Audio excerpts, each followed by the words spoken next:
Bismillahir Rahmanir Rahim. I welcome you to the series History, Science and Faith in Islam. It is designed to foster a renewal of faith based on knowledge.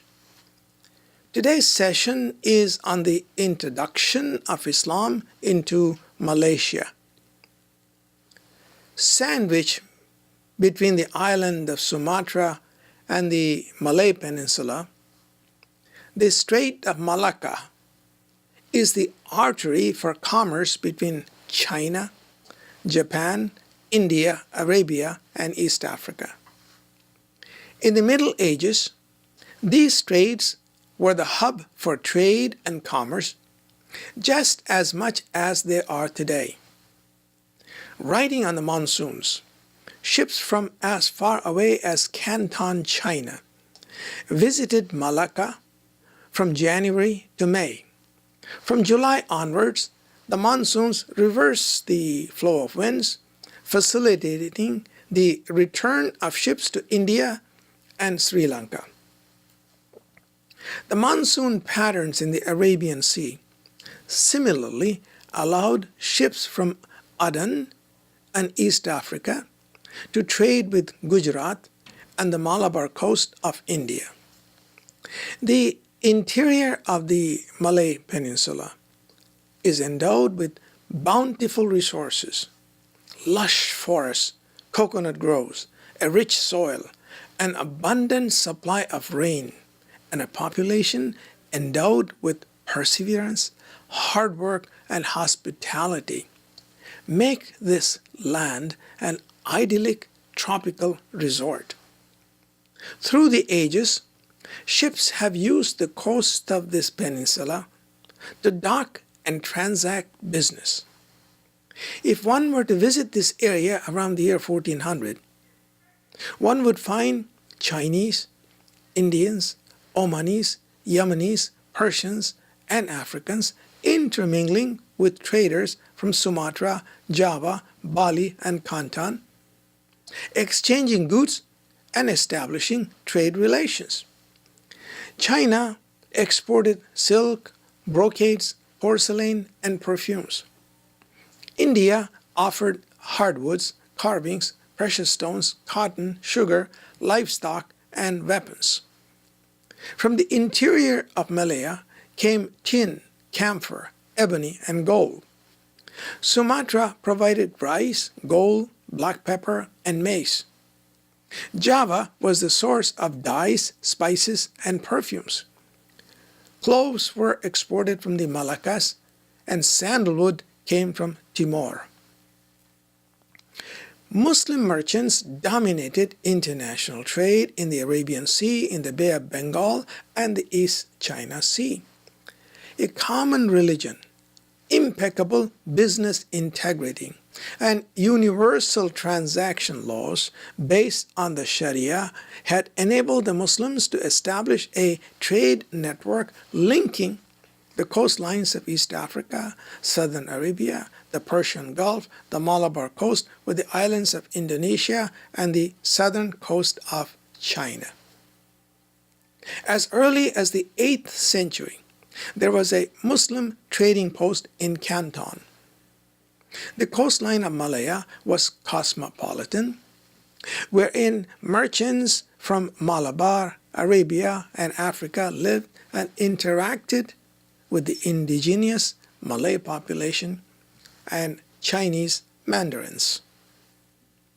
It was into this universe that Providence injected a prince.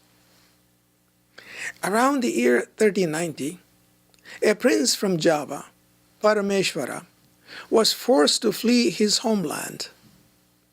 Landing on the west coast of Malaya with a loyal following of about 1,000 young men, the prince lived off piracy for almost 10 years. At that time, Siam, which is modern Thailand, was the imperial power in the area.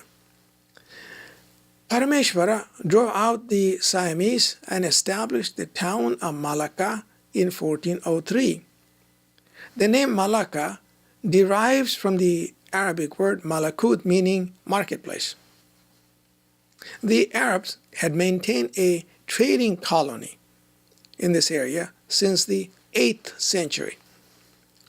Once settled, the prince encouraged peaceful trade.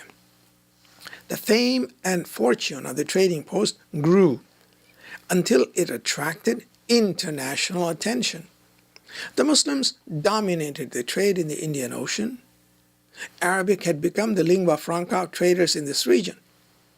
Islam was gaining a following in the islands of Indonesia. Across the straits from Malacca, the powerful Muslim kingdom of Aceh was emerging. Local folklore has it that around the year 1405, Prince Parameshwara fell in love with a princess from the court of Pasai, accepted Islam, married her, and changed his name to Sultan Iskandar Shah. Thus it was love that brought Islam to Malaya. The bride brought with her good fortune for Malacca. The following year, the Emperor of China, Chu Tin, who ruled between 1403 and 1424, sent a delegation under Admiral Ying Qing offering trade and friendship. The offer was gladly accepted as the Sultan was under increasing military pressure from the Siamese to the north. More courtly transactions followed. In 1409, the great Chinese Admiral Zheng Yi, commonly known as Admiral Ho, visited Malacca at the head of a large flotilla of great ships. Admiral Zheng Yi was the greatest seaman of the 15th century. He was a Muslim. The Emperor of China, realizing the importance of Islam in the Indian Ocean region, had appointed him as Admiral of the Great Voyage. Zheng Yi continued with his flotilla to Aceh, Sri Lanka, Calicut, Bijapur, Hormuz, Aden, Jeddah, Zanj, which is in East Africa, Zanzibar, Shofala, and then southwards, crossing what is today the Cape of Good Hope to the west coast of Africa. Admiral Zheng Yi brought an invitation for Sultan Iskandar Shah to visit Peking, Beijing. In 1411, Sultan Iskandar Shah visited China, was warmly received, and was given presents of silk, gems, horses, gold, and silver. Malacca also received a most favored nation status from China and entered into a mutual defense agreement to ward off further Thai encroachments into the Malay Peninsula. Upon his return, Sultan Iskandar Shah ruled as a benevolent monarch. He invited Muslim scholars from as far away as Mecca, honored them, and encouraged the spread of Islam. Malacca became not only the hub of international trade, but also a center for Islamic learning and a rich prize that was to be fought over in succeeding centuries by the emerging European empires. Sultan Iskandar Shah died in 1424.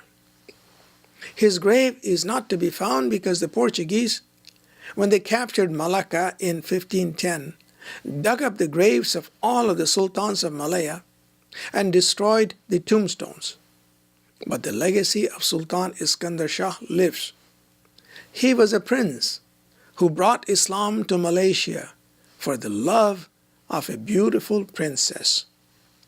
This concludes our session on the introduction of Islam into Malaysia. In the next session, inshallah, we'll cover the onset of Safavid rule in Persia. Assalamu alaikum wa rahmatullahi wa barakatuh.